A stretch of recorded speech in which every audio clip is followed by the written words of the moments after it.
सभी को प्रभु यीशु मसीह के नाम में जय मसीह की। आप सभी प्रिय भाई बहन का स्वागत करते हैं हमारे YouTube चैनल ग्रेसफुल गॉस्पल में। आज के इस प्रार्थना सभा में हम सभी प्रभु यीशु मसीह के पवित्र वचनों के द्वारा अध्ययन करते हुए, मनन करते हुए हम लोग प्रार्थना करने पाएंगे। आज हम प्रभु के पवित्र वचन के द्वारा कुछ सीखेंगे और आप सभी के जीवन में जो कुछ परेशानियां हैं, जो कुछ मुसीबतें हैं, आज इस प्रार्थना को आप ज़रूर ध्यानपूर्वक सुने। आज के इस वचन को आप ज़रूर ध्यानपूर्वक सुने। आज का वचन आपके जीवन के लिए लाभदायक होगा, आपके जीवन में छुटकारा मिलेगा। और जो कुछ आपके जीवन में समस्या है, हमारे चैनल ग्रेसफुल गॉस्पल में आप अपनी समस्या के लिए कमेंट कर सकते हैं, अपनी समस्याओं को लिख सकते हैं और हम सभी मिल कर के आपके दुखों के लिए, आपके तकलीफ़ों के लिए हम लोग मिल के प्रार्थना करेंगे कि प्रभु का सामर्थ्य, प्रभु की दया के द्वारा आपके जीवन की सारी समस्या, आपके जीवन के सारे दुख दूर होने पाएँ। इसलिए आप प्रभु में जुड़े रहें और प्रार्थना करते रहें और अपनी समस्याओं को कमेंट के द्वारा इस चैनल के माध्यम से आप लिख सकते हैं, बता सकते हैं। आज के इस दौर में, आज के इस समय में तमाम तरह की परेशानियाँ, तमाम तरह के दुख, तमाम तरह की समस्या आज हर एक के जीवन में है। हर एक इंसान के जीवन में है कुछ न कुछ तकलीफ, कुछ न कुछ बीमारी, कुछ न कुछ परेशानी। हमारे प्रभु का वचन कहता है, अगर हम पढ़े रोमियो की पत्री 12 अध्याय और उसका 12 वचन में, तो उसमें इस प्रकार से लिखा हुआ है, आशा में आनंदित रहो, क्लेश में स्थिर रहो, प्रार्थना नित्य लगे रहो, प्रार्थना में नित्य लगे रहो। प्रभु का वचन कहता है कि आप आशा में, एक आशा में आप आनंदित रहो। कई बार बड़ी समस्याओं के कारण, मुसीबतों के कारण, तमाम तरह के दुखों के कारण हम सभी के जीवन में निराशापन हो जाता है। हम उदास हो जाते हैं, हताश हो जाते हैं कि इन समस्याओं से कैसे छुटकारा मिलेगा, इन बड़े मुसीबतों से कैसे चंगाई मिलेगा, या इनका कैसे समाधान होगा। ऐसी तमाम तरह की बातों को सोच करके अपने मनों में, अपने विचारों में तमाम तरह की बातों को सोचते हुए हम लोग प्रभु में कहीं न कहीं निराशाजनक हो जाते हैं। निराशा आँच लग जाता है, ऐसा होता है। और जो आशा हमें प्रभु की ओर से मिलने वाला होता है, शायद उसको हम महसूस नहीं कर पाते। हमारे प्रभु का वचन कहता है कि आशा में आप आनंदित रहो। इसी आशा में आप आनंद बनाएं कि प्रभु जरूर एक दिन जरूर प्रभु आपके जीवन की सारी समस्याओं, जिसमें आप हताश निराश हैं, उन दुखों में परमेश्वर आपको जरूर उस निराशा को दूर करके एक आशा का किरण दिखलाएगा और आपके जीवन में आनंदमय जीवन देगा। इसलिए प्रभु का वचन कहता है कि आप आशा में आनंदित रहो और क्लेश में स्थिर रहो। जब दुख आपके जीवन में आता है, जब मुसीबतें आपके जीवन में आती हैं, जब परेशानियां आपके जीवन में आती हैं, तो उस क्लेश में, उन दुखों में, उन परेशानियों में आप स्थिर रहें, आप डगमगाएं ना। कई बार ऐसा होता है कि हमारे जीवन में, हम सभी के जीवनों में तमाम तरह के समस्या शैतान के द्वारा, अंधकार शक्ति की ताकतों के द्वारा जब आता है, उसके लिए उसमें हम स्थिर नहीं रह पाते हैं। कई बार हम सभी का विश्वास डगमगाने लगता है।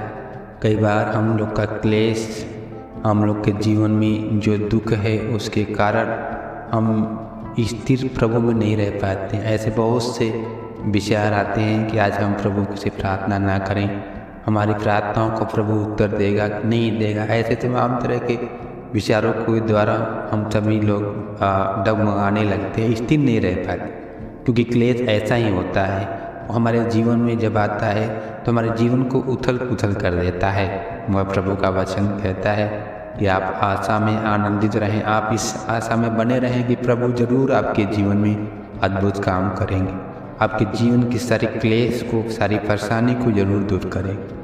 प्रभु का वचन कहता है कि आप क्लेश दुख में आप स्थिर रहें, प्रभु में दृढ़ रहें, मजबूत रहें, क्योंकि आपके मजबूत रहने के द्वारा, आपके विश्वास के ही द्वारा वो क्लेश जो आपको आपके जीवन में, आपके घर परिवार के लोगों के जीवन में है, उसमें आपको दृढ़ करेगा, छुटकारा दे। और प्रभु का वचन कहता है आगे उसी वचन में कि प्रार्थना में नित्य लगे रहो। रोजाना प्रतिदिन आप प्रभु में प्रार्थना करते रहें, प्रभु में आप नित्य प्रार्थना करते हुए आगे बढ़ते रहें। आप क्लेश में भी, दुख में भी आप प्रार्थना करते रहें। हमारा आपका काम है प्रार्थना करना, प्रभु के सम्मुख घुटना टेकना और उत्तर देना पिता परमेश्वर प्रभु यीशु मसीह का काम है। इसलिए परमेश्वर का वचन कहता है कि आप नित्य रोजाना सुबह शाम दोपहर हर घड़ी आप प्रभु में प्रार्थना करते रहें, प्रार्थना में लगे रहें, क्योंकि प्रार्थना ही वही हम सभी का ताकत है, हम सभी का वो हथियार है जिसके द्वारा हम क्लेश में भी स्थिर रह सकते हैं, परेशानियों से छुटकारा पा सकते हैं। मगर कई बार हम कुछ समस्याओं के लिए एक बार प्रार्थना करते हैं, 2 बार प्रार्थना करते हैं, 3 बार प्रार्थना करते हैं, या 4 दिन हफ्ता भर प्रार्थना करते हैं, मगर जब उन प्रार्थनाओं का उत्तर नहीं मिलता, हमारे आपके जीवन में जब उन समस्याओं से छुटकारा नहीं मिलता, तो कहीं न कहीं हम प्रार्थना करना कम कर देते हैं, हम प्रभु के हजूरी में उपस्थित होना कम कर देते हैं, जिसके कारण हमारा जीवन, हम सभी के जीवन का जो दुख है, तकलीफ़ है, क्लेश है, परेशानी है, शायद उससे छुटकारा नहीं मिल पाता और हम प्रार्थना करना धीरे धीरे कम कर देते। मगर प्रभु का वचन कहता है कि आप ऐसा ना करें, परंतु क्लेश में स्थिर रहें, आशा में आनंदित रहें और प्रार्थना में नित्य का मतलब रोजाना, रोज जिस तरीके से हमारा दिनचर्या है, हम रोज खाते पीते नहाते हैं, वैसी प्रकार से प्रभु के सम्मुख घुटना भी रोज टेके और प्रभु के नाम में रोजाना प्रार्थना करें, क्योंकि प्रार्थना के द्वारा ही हम सभी को छुटकारा, चंगाई मिलेगा। इसलिए आप आशा में आनंदित रहें, क्लेश में स्थिर रहें और नित्य प्रार्थना में लगे रहें। सो आज के वचन से परमेश्वर आप सभी को आशीषित करें। उम्मीद करते हैं कि आप सभी को आज के वचन के द्वारा आशीष मिला होगा और आप सभी को समझ में आया होगा, इसलिए परमेश्वर का धन्यवाद करते हैं। आइए छोटी सी प्रार्थना करें आज के इस समय के साथ साथ इस वचन के लिए, और आप सभी जो बीमार में हैं, दुख में, तकलीफ़ में, परेशानी में हैं, उन सभी के लिए भी प्रार्थना करें।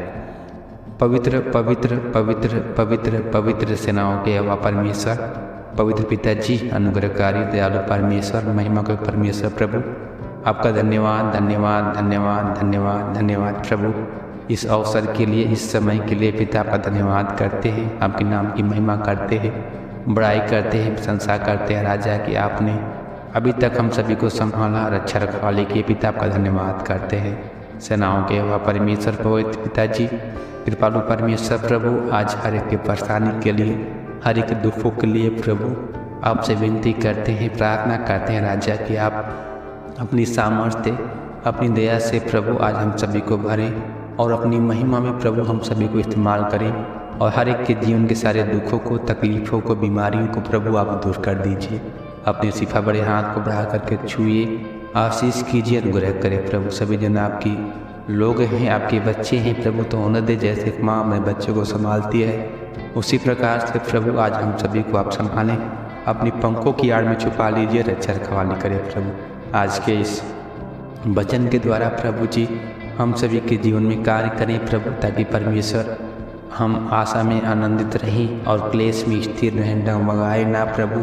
हम सभी के विश्वास को मजबूत करें और नित्य प्रभु आपके सामने घुटने टेकने वाले हो सके, आपसे विनती करने वाले हो सके, आपसे प्रार्थना करने वाले हो सके प्रभु।